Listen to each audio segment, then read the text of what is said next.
In this lesson, let's kill two birds with one stone. Now, I want you to open up Pretty Woman, but I do want you to be, for this one, in Bridge. And I don't want you to double-click on her. I want you to right-click on her. Open in Camera Raw. Now, what's a nice JPEG like this doing in a place like ACR? ACR, Adobe Camera Raw, has some pretty neat things in it that even a JPEG might benefit from before we bring it into Photoshop. Or maybe we know there's something in ACR that we need to do. We don't need to go to Photoshop. Let's talk about sharpening. Now, I'm well aware that Photoshop has some excellent sharpening tools. Of course it does. But so does ACR. So I'm going to click here and go into sharpening. Now, we have a couple of options. Number one is amount. That's how much it sharpens. Now, if I take that to a precarious place, I am sharpening literally everything, even places on her skin that I don't want sharpened. So let's back that guy down some. Take it down to about 100 or so for now. Leave it there. Radius is how much it sharpens once it knows what to sharpen. So if we take that up, watch what happens. Either there, all the way up that way, or down this way. Let's take that to about a 1. That's about where I want it. Detail is how much detail in the sharpened areas, and we can take that up or down. And I think I want that about, say, there, 25. Now the problem is, if I turn that off, it's still sharpening areas I don't want it to sharpen, like in here.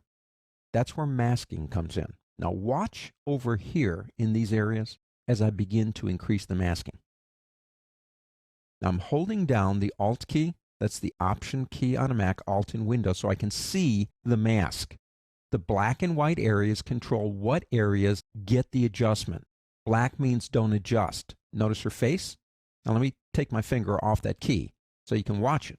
As I bring it up, it softens her facial features, well, not her features, the skin, and at the same time leaves the adjustment on her eyes, her nose, her lips, her hair, exactly what I want.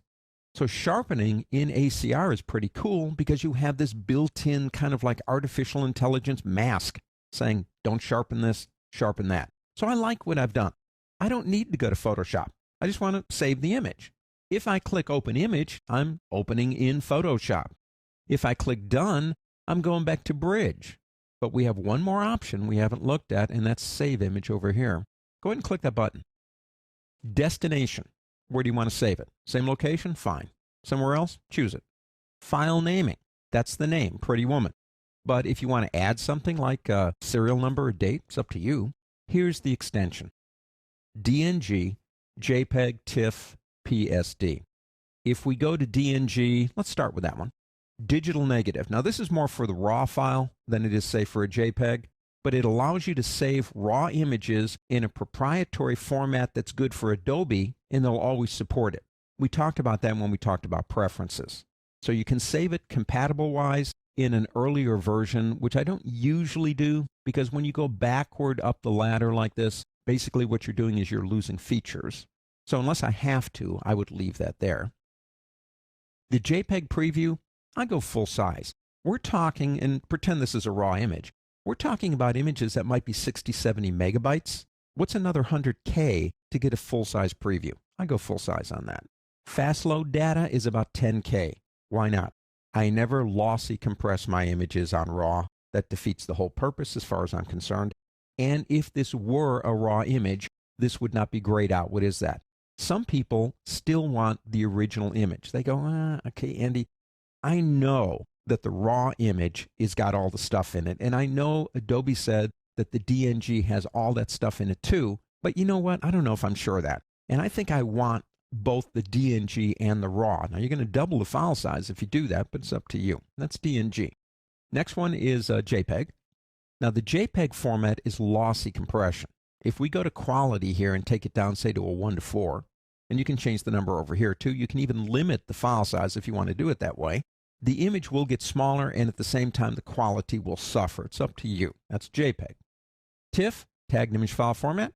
Basically, you have one major option here, and that is compression. I don't compress if I'm storing. Now, I learned the hard way. I had some zipped images back 125 years ago, and the zip format that I used is no longer supported by zip unzip, I can't open them. I'm not a big fan of zipping images if I'm going to store them for a long period of time. I'll take the file size over the possibility of not being able to open them. If this image had transparency, it would ask if we want to save it. And then the final one is Photoshop. And basically you can add the metadata. You could do that on all of them. And you want to remove the location information. You don't want people to know where it's going to be. Those are your options. So we can correct this image, work with this image, do things to it, and never ever go to Photoshop by clicking Save Image. It's that easy.